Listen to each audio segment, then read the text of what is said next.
Another radiograph over here.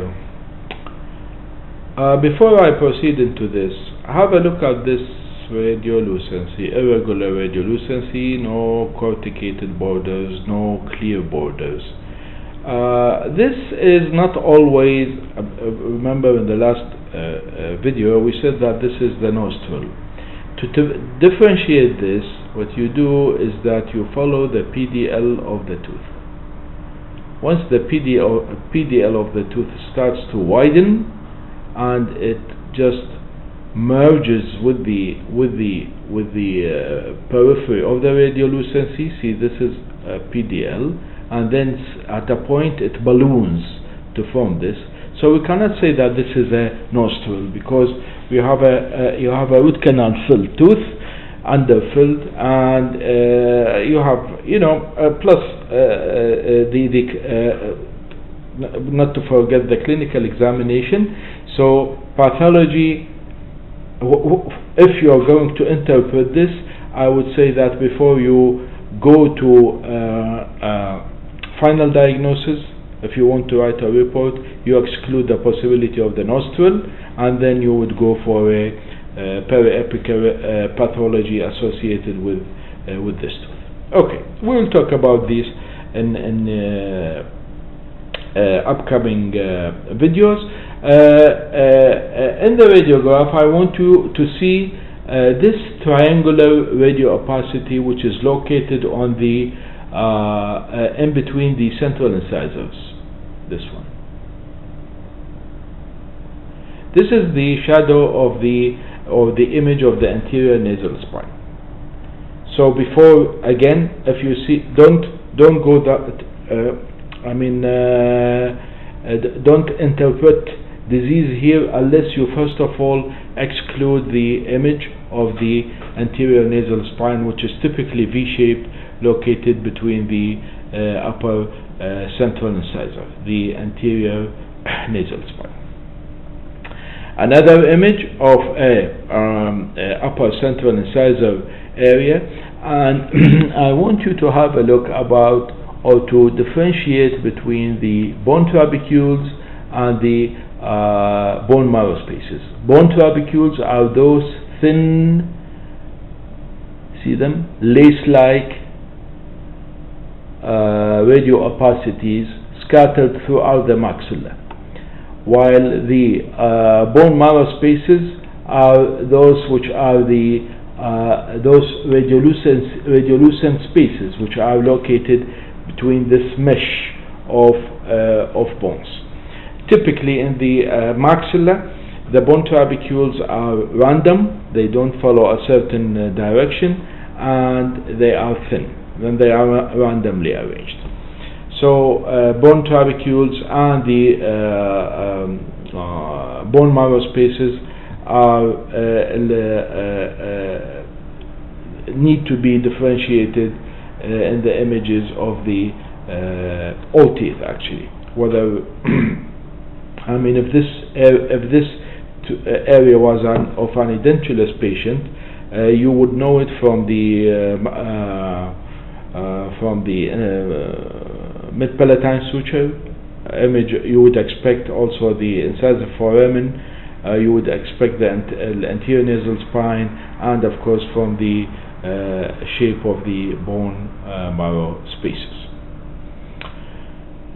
In short images, that is where there is increased vertical angulation, you would see the floor of the nasal cavity. This is the wall of the nasal cavity over here, and this radiolucencies are the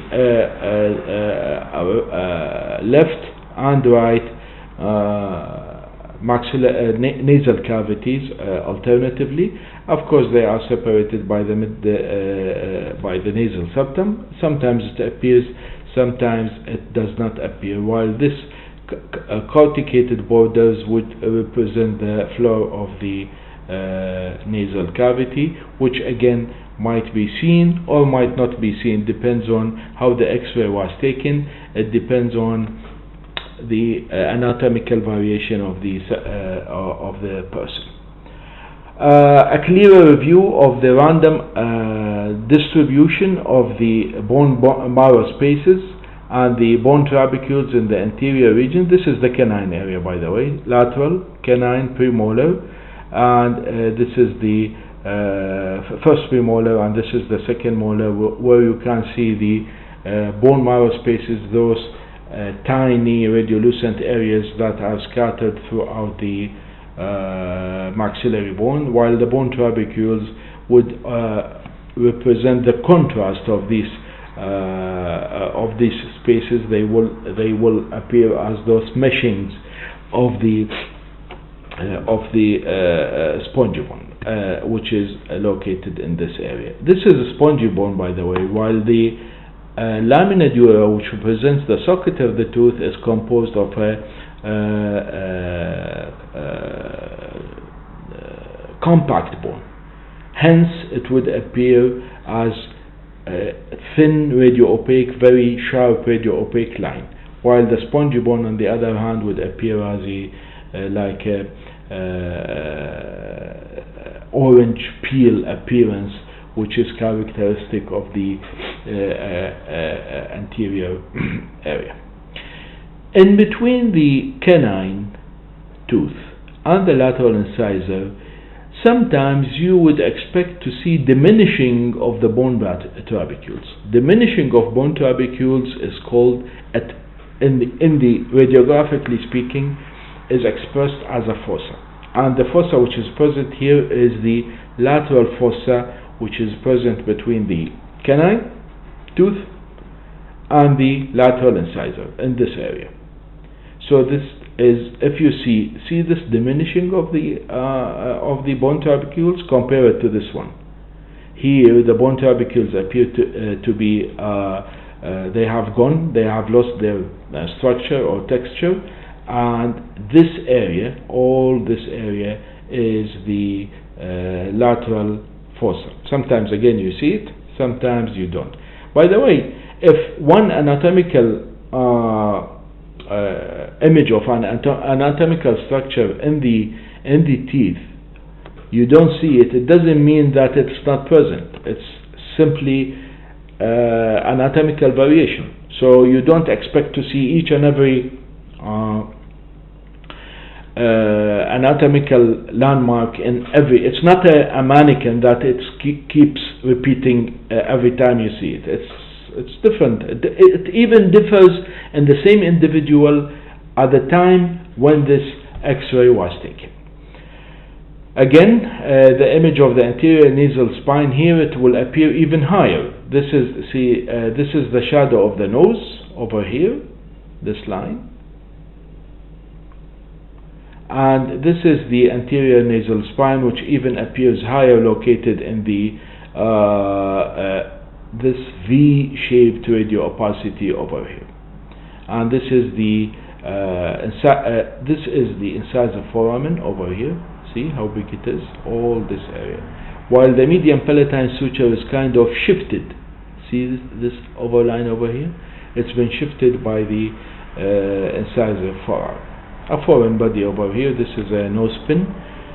Sometimes patients cannot remove it, so ideally, if everything metallic should be metallic, or else anything that it comes in the way between the X-ray tube and the film should be removed. Otherwise, it will cast a shadow, and sometimes, excuse me, it will block a important entity, what you're looking for. So, but sometimes, what can you do? You have to repeat. Periodontal ligament space is this thin radiolucent line that exactly follows the root wherever it goes. Ideally, it should be thin from the alveolar crest up to the apex. Here you see it is widened. If you go back to the lecture of the periodontal disease, this is a sign of periodontal disease, what we called as the triangulation. See, this widening over here is not equal to the widening. It means that there is something wrong. But ideally, this should be thin, and it surrounds the root of the tooth wherever it goes. Unlike lamina dura might sometimes disappear See, this is thin line, PDL. This is the image of the periodontal ligament space, and this, which is the one just lateral to it, next to it, is the image of the lamina dura. Lamina dura is not always present. It might disappear by overexposure. I mean, increasing the exposure time makes the lamina dura disappears. Sometimes it simply disappears. It's not present. There are, however, certain systemic diseases in which the lamina dura does not lamina dura disappears, but in all instances the PDL never disappears, regardless of the periodontal condition of the patient. Pulp canal, of course, we know this because this is what we deal with. Actually, radiolucency, it represents the pulp canal space.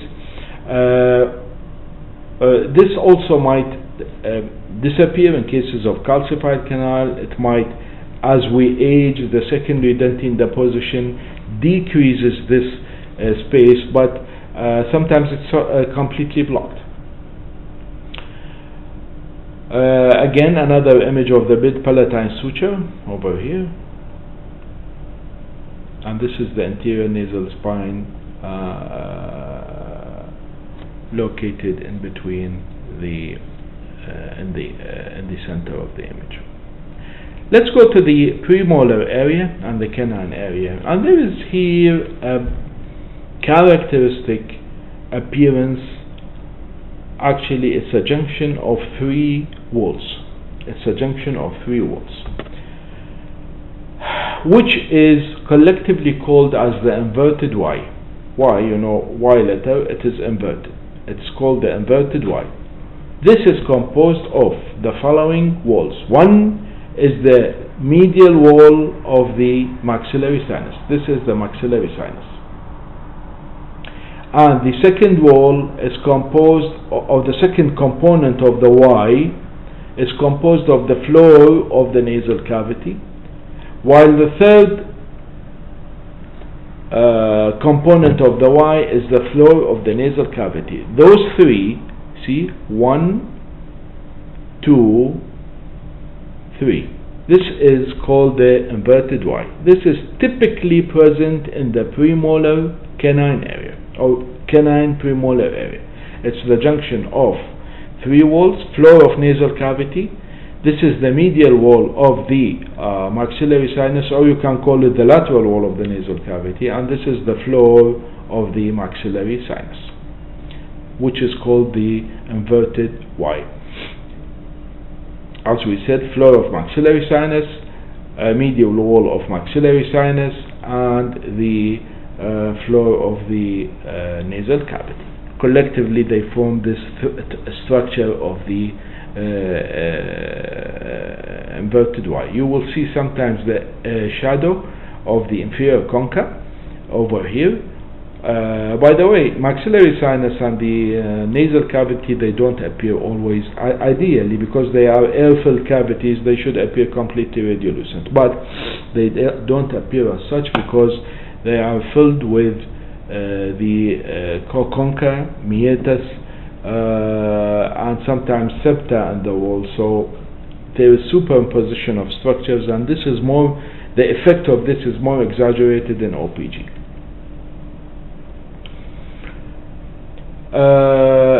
Sometimes the sensor is, you see those white lines over here, this represent scratches on the sensor. That's why sensors, they need to be replaced, because they are not as hard as the this is PSP sensor, by the way. It's more apt to being scratched. So I advise, when it reaches to this area, you just get rid of them, buy a new one, because sometimes it will affect its image will be cast on an important structure that you want to see.